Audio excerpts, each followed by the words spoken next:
My experience with, so I'm 38 now, and I often look back this. I've followed American politics now probably since the early Obama years. I worked offshore on an oil rig owned by an American company.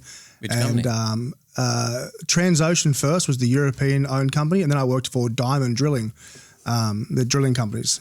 And the Diamond Drilling was the American companies where I was around a lot of Americans, and even Transocean had a lot of Americans on there as well. And the reason I sort of started watching is because I had an opinion of Obama, just as someone who I watched mainstream media back then, right? And so all I knew of Obama was a statesman, man, this guy's great. But once I started talking to Americans, they couldn't stand him. Yeah. And so I started to and there's a bit of a rebellious part of me that likes to ask the question, and I don't like to listen to rules sometimes. There's that part.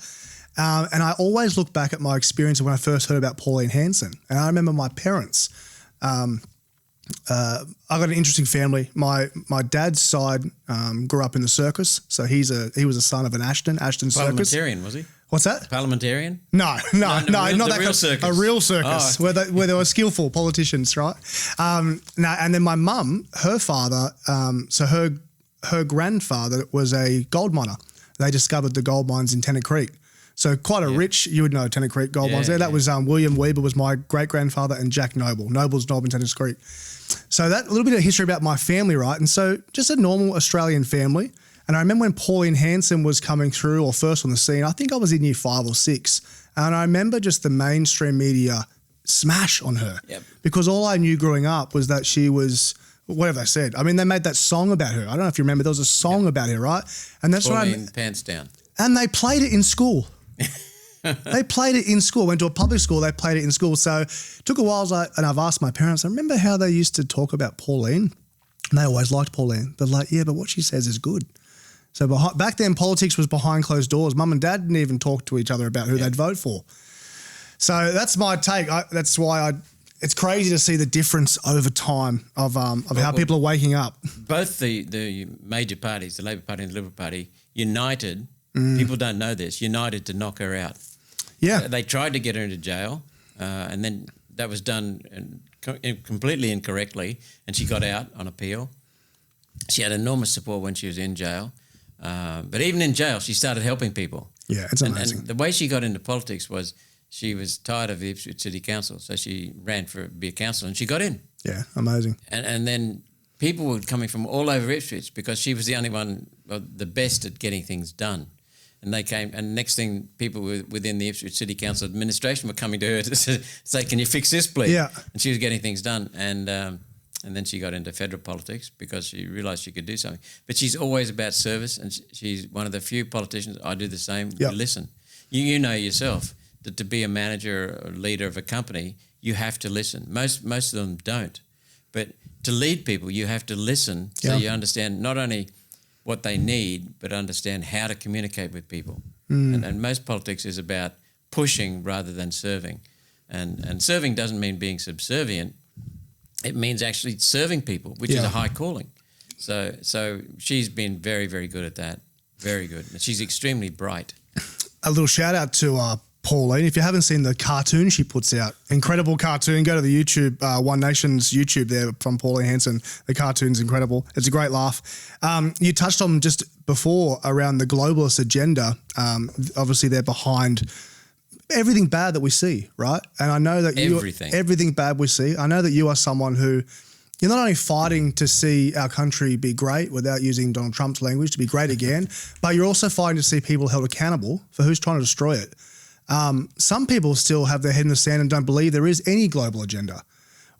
Highlight some of the things that we're starting to see in our society, whether it's a push for cashless or the digital ID.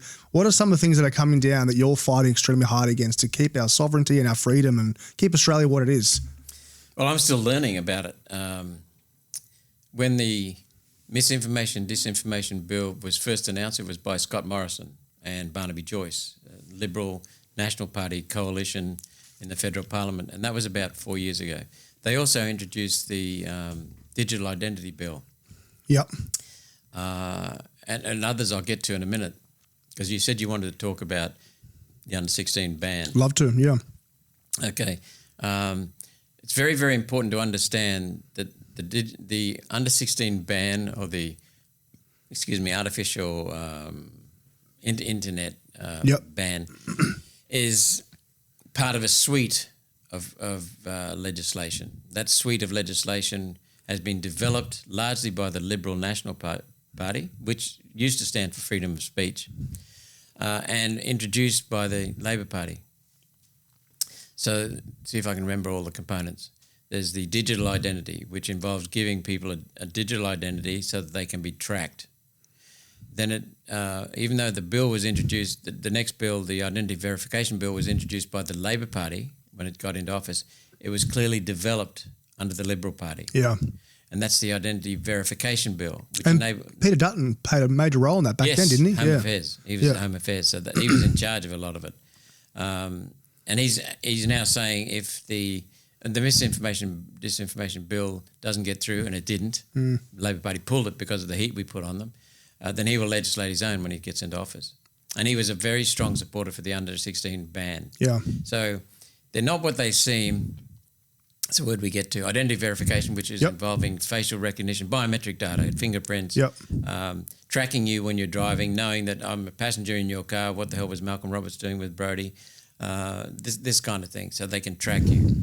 The digital identity was the first step in the digital identity, going back to that now, was about getting government data all merged from various different departments into one. The second stage, and they've both talked about this, Brodie, is selling that and merging it with corporate data. So they can track you and they can see what you say on social media. Then the third one is the under-16 ban. Now, for them to understand who's under 16, they have to have digital identity. Yeah. And they also have to have the fact that they need to know that Brodie's over 16. Yeah. So that means they've got to have your camera on all the time. Yeah. This is where they're working to, so that they have the camera on.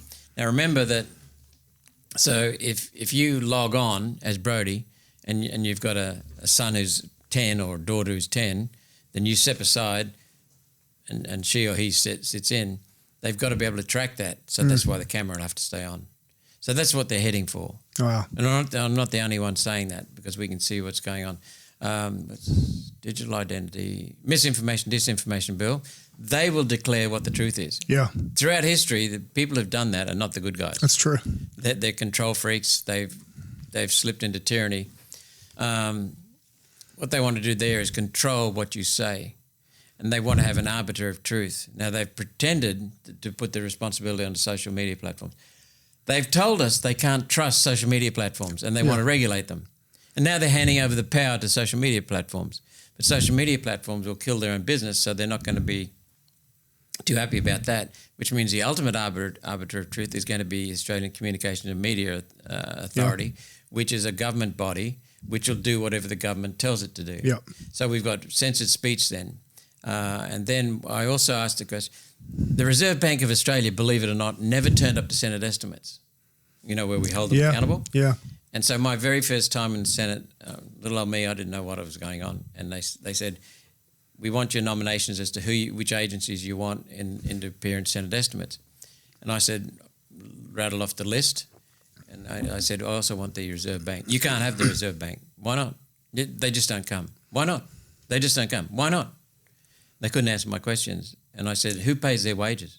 Taxpayers? Yep, I want them.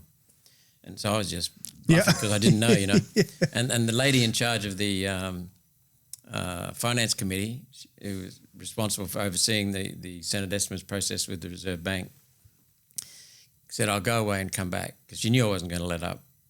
And she came back and said, here's the deal. You can have them next week before Senate estimates in a private in-camera session, or you can have them in 6 months' time at the next Senate estimates session. I thought, I don't know what's going on, so strike while the iron's hot. I'll have them next week. So we had the closed session, and then they came into Senate estimates, and they stayed in Senate estimates.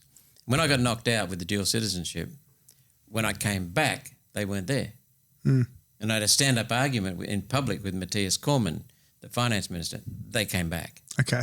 So we've got the Senate, we've got the Reserve Bank. So that was telling you how the Reserve Bank was beyond scrutiny from the public. But what I did was I asked questions in Senate estimates of the Reserve Bank, and I said, "Are you guys working on a digital currency?" And Guy DeBell, the deputy governor of the Reserve Bank, hesitated for a minute, and then said, "Yes, we have been doing some work on the digital currency, and it's connected to a global digital currency." So now you can see, and that was being done under the Liberal Party. So now you can see that they can control your speech through misinformation, disinformation, and if you contradict that, not only will social media platforms censor you or stop you, but they can then tie it up with social credit system. All of the components I've just mentioned are essential for social credit system. So the key components are to remember. It's not just misinformation, disinformation bill. It's not just the under 16 ban on social media. Yeah. It's part of a whole suite. Yeah. That's been developed by both parties. And secondly, that suite is pushed by many governments, national governments overseas. So we've got the misinformation, disinformation bill and the identity verification in Britain. And Keir Starmer, who's pushing a globalist agenda, has arrested 150 reporters and commentators like yourself for going against what the government says, and some of them are in jail, and I believe they're still there after a few weeks. So this is where we're headed if we're not careful. For those of you who have joined us for the first time, go ahead and subscribe. I'll also put all of Senator Malcolm Roberts' details in the bio so you can go and watch the amazing work he does through his socials. And I hope you've enjoyed this interview. It's been a pleasure to me. Again, thank you, Senator, for being with us. And we'll see you again next Wednesday for next week's show.